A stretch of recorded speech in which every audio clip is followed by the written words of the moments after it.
시청자 여러분 안녕하십니까. 대구시와 경상북도를 비롯해 민선 6기가 출범한 지 3년이 됐습니다. 지난 3년을 되돌아보고 또 남은 기간 과제도 짚어보기 위해 오늘은 지난 정부에서 중점 추진에 만든 이곳 대구 삼성 창조 캠퍼스에서 특집으로 뉴스데스크를 진행하겠습니다. 정권이 바뀌면서 뒤로 보이는 대구 창조경제혁신센터가 정상적으로 유지될지 관심이 많은데요. 정부는 이곳을 지역 일자리위원회 사무국으로 활용하는 방안을 검토하고 있어 대구시는 청년 창업을 돕는 역할을 이어갈 수 있을 것으로 보고 있습니다. 첫 소식 윤영균 기자가 취재했습니다. CCTV 하나가 여러 대의 자동차 번호판은 물론 지나가는 사람들의 얼굴까지 한 번에 인식합니다. 대구 창조경제혁신센터에 입주한 이 업체는 센터의 도움으로 올해 안에 이 시스템을 관계기관에 납품하겠다는 목표를 세웠습니다. 기술 개발을 구현하는 것과 이것이 시장에서 성공하는 것과는 별개의 문제일 텐데요. 그런 사업적인 측면에 있어서 어떤 부분을 기존에 제가 생각하고 있던 부분에서 어떤 부분이 부족하고 그 부분을 어떻게 더 개선시켜야 하는가에 대한 부분을 3년 차를 맞은 대구 창조경제혁신센터는 지금까지 이런 창업기업 80여 곳의 보육을 도와 국내 매출 110억 원을 기록했습니다. 하지만 정권이 바뀌면서 서울시를 비롯한 일부 다른 지자체에서는 예산이 대폭 삭감되면서 존폐 문제까지 거론되고 있습니다. 대구시는 그러나 다른 지역과는 달리 큰 문제가 없을 것으로 보고 있습니다. 거점 혁신센터로 지정돼 국비 지원이 25억 원에서 41억 원으로 오히려 크게 늘면서 올해 예산도 100억 원이 넘었기 때문입니다. 일자리라는 건 결국 기업에서 나오는 것입니다. 그 기업이라고 하는 걸 누가 만드느냐, 결국 창업을 통해서 나오는 거고요.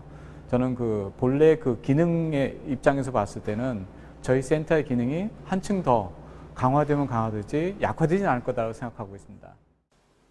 하지만 전국을 대상으로 스타트업 업체를 모집하고 있고 일정 궤도에 오르면 수도권으로 이전하는 경우가 많다 보니 정작 지역에는 크게 도움이 되지 않는다는 지적도 있습니다.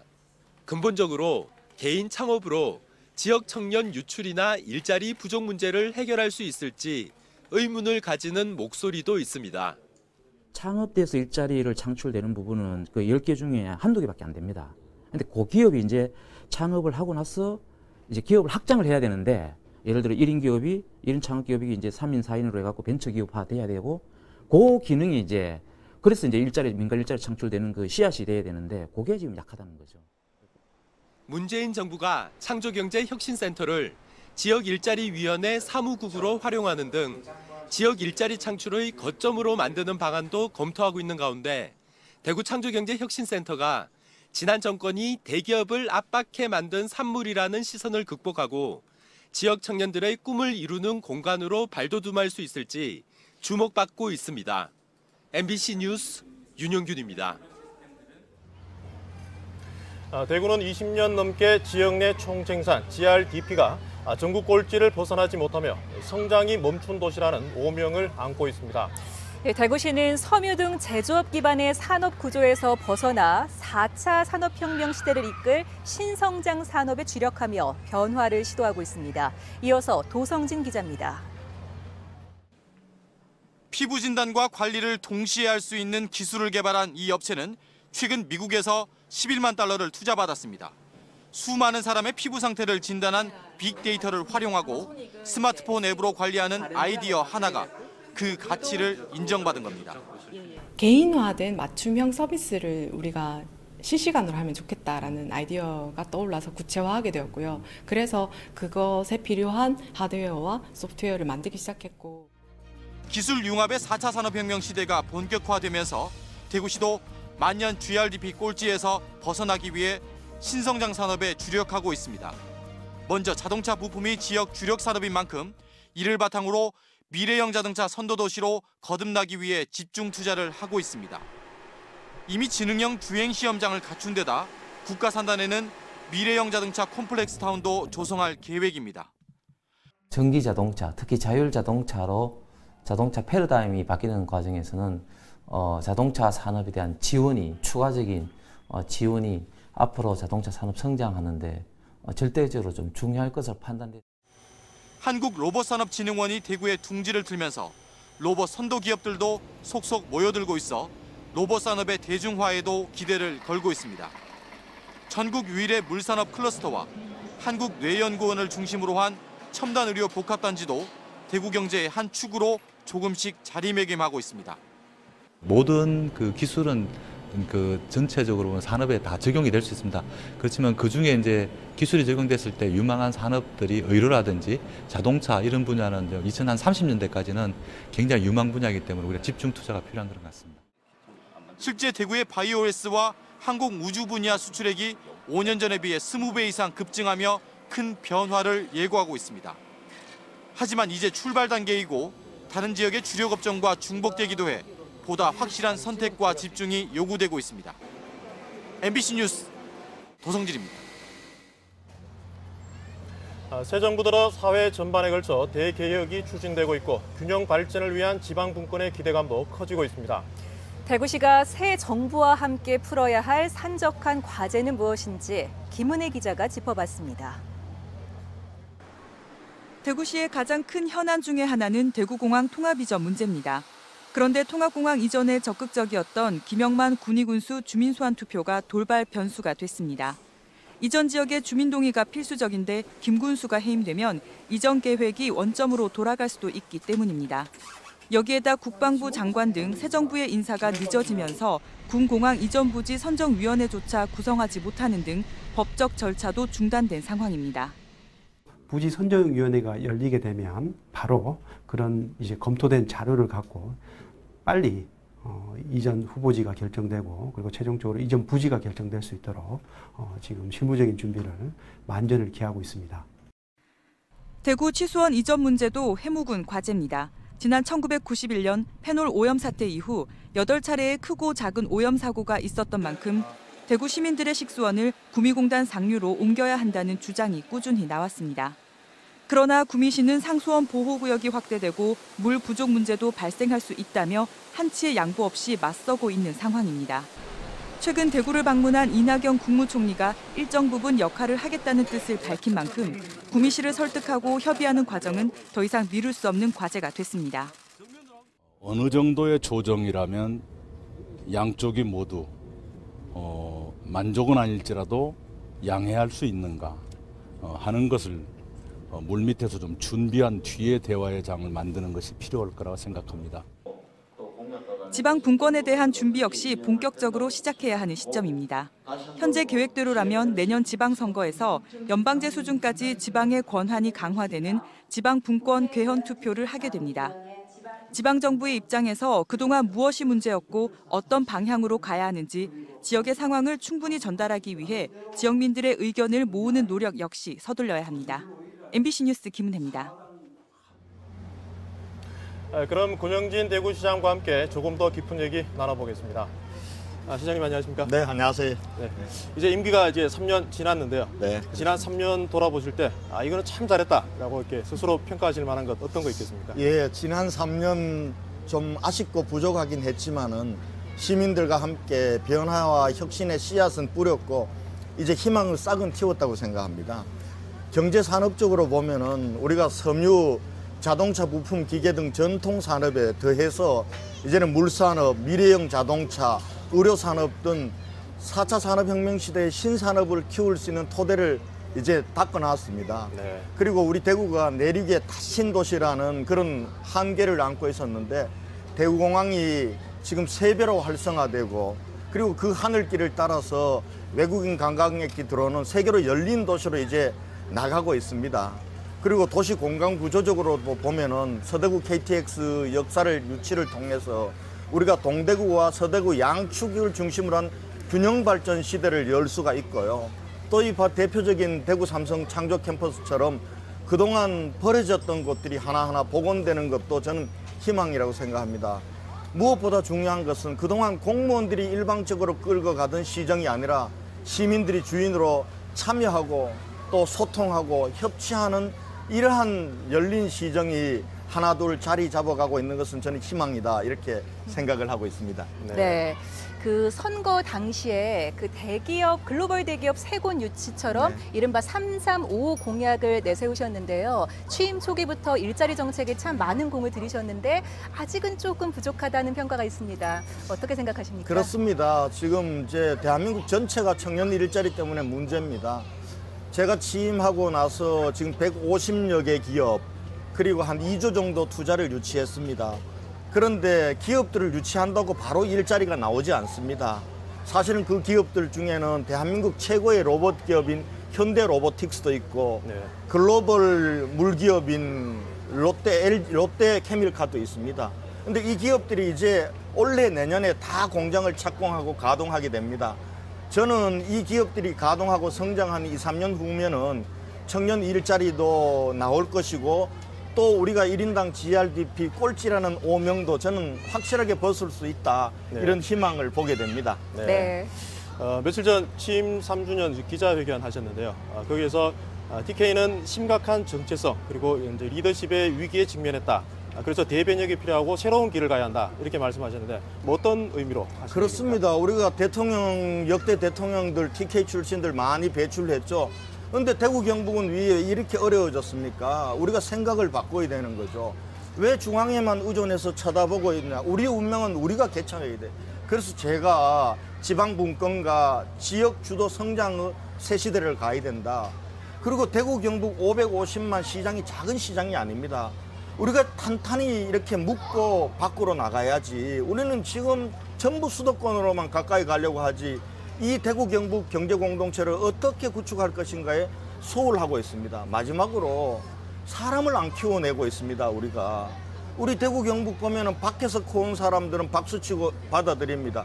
안에서 사람을 키우지 않거든요. 이제는 과감하게 30대 40대 우리 청년들을 대한민국의 지도자로 키우기 위한 그런 사회 지도층들의 합의와 그 정성이 필요하다. 이런 면에서 산업적으로도 의식적으로도 사람을 키우는 일에서도 지금처럼 해서는 안 됩니다. 완전히 바꿔야 된다. 그래야 TK가 TK답게 갈 수 있다. 이렇게 생각하고 있습니다. 네.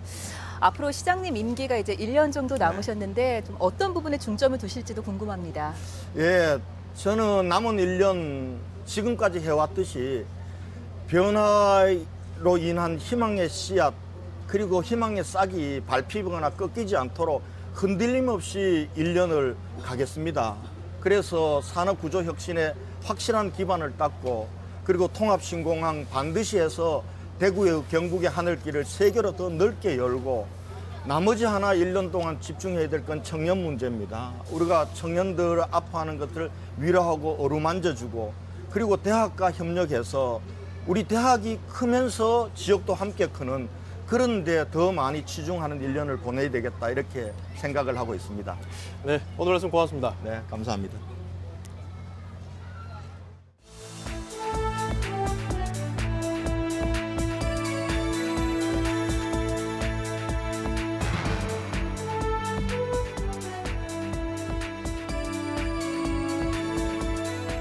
대구시의회 상임위원회에서 전원 찬성으로 통과된 청소년 노동인권 조례가 어떻게 된 일인지 오늘 본회의에서는 부결됐습니다. 이 과정에 특정 종교단체가 로비를 했고 대구시의회가 굴복했다는 비판이 일고 있습니다. 박재훈 기자가 취재했습니다. 청소년 노동인권 조례가 상정된 대구시의회는 여느 때와 달리 긴장감이 감돌았습니다. 최근 기초의회 두 곳에서 유사 조례안이 잇따라 부결되면서 상임위를 전원 찬성으로 통과했지만 본회의에선 통과 여부를 장담할 수 없었기 때문입니다. 아니나 다를까 노동인권은 아직 확립된 개념이 아니다라는 등의 반대 논리가 제기되며 급제동이 걸렸습니다. 이 법안에 대해서는 다시 한번 심도 있고 체계적인 연구가 필요될 것이라고 생각됩니다. 결국 무기명 찬반 투표가 실시됐고 28명의 시의원 가운데 21명이 반대표를 던져 청소년 노동인권 조례안은 부결됐습니다. 방청석에선 항의와 고성이 이어졌습니다. 청소년 노동자들이 웁니다. 말을 칩니까? 시의원으로서의 기본적인 책무에 대해서 이해하고 있지 못하는 분들이 시민들이 대변인으로서 시의원 역할을 하실 수 없습니다. 청소년 노동인권을 개선하자는 취지의 조례안이 기초의회에 이어 시의회까지 부결된 배경에는 시의원들에 대한 문자 폭탄 등 조직적인 압박이 있었던 것으로 확인됐습니다. 기독교인들을 동원해가 시의회를 포위하겠다까지 이야기하거든요. 내년 선거에서 낙선운동하겠다는 이야기를 하더라고요. 기독교 단체들의 압력에 휘둘린 시의원들이 각본에 따라 조례안 부결에 조직적으로 가담했다는 비판이 제기되는 이유입니다. 정말 개탄스럽고요. 또 이것이 어느 한 정당의 그런 당리 당략을 쫓아가는 그러한 의원들의 모습이 과연 이게 의원들의 자질이 있는 것인가. 노동인권 조례안이 학생들에게 계급투쟁 편향적인 경제관념을 주입한다며 반대하는 기독교 단체의 압력에 대구시의회가 합리적인 판단보다 자신들의 이익만을 위해 굴복했다는 비난은 피하기 어려울 것으로 보입니다. MBC 뉴스 박재영입니다. 대구에서 청소년 인권 조례가 부결된 오늘 경북에서는 한 여고생이 1억 원 이상 고액 기부자 명단에 이름을 올렸습니다. 이 여고생은 10년 동안 백혈병으로 투병하다 지난 5월 세상을 떠났는데요. 딸에게 주는 아버지의 선물이었습니다. 보도에 이정희 기자입니다. 오늘은 오늘의 일을 생각을 하고 내일은 내일의 일을 생각하고 오늘과 내일을 내 손으로 만들어가고 칠곡순심여고 방다희 양의 시를 단짝이었던 친구 다은 양이 담담히 읽어갑니다. 시 쓰기를 좋아해 시인을 꿈꿨던 방다희 양. 10년 동안 백혈병으로 투병하다 지난 5월 세상을 떠났습니다. 오늘 경북사회복지공동모금회에는 17살 방다희 양이 고액 기부자 명단에 이름을 올렸습니다. 막내딸의 이름으로 아버지가 1억 원을 기부하기로 한 겁니다. 아픈 아들이 다 같은 내 아들 같은 그런 마음이 들고 비록 우리 아는 떠났지만은 이제 지금 치료하고 있는 애들을 8살 때부터 병마와 싸워야 했던 다희 양은 희망이라는 단어를 좋아했습니다. 공무원인 아버지는 어린 딸이 병마와 싸우며 쓴 수백 편의 동시를 묶어 11살이던 2011년 시집 희망의 온도계를 출간했고 올해 2번째 시집을 준비 중이었습니다. 아버지는 다희 양의 바람대로 기부금이 또 다른 아이들에게 희망이 되기를 바랐습니다. 부모님들의 그 따뜻한 마음, 헌신적인 마음을 100% 살려서 그야말로 더 알차게, 더 보람되게. 병마에 시달리다 숨진 17살 작은 소녀와 그 가족이 나눔을 통해 진한 울림을 주고 있습니다. MBC 뉴스 이정희입니다.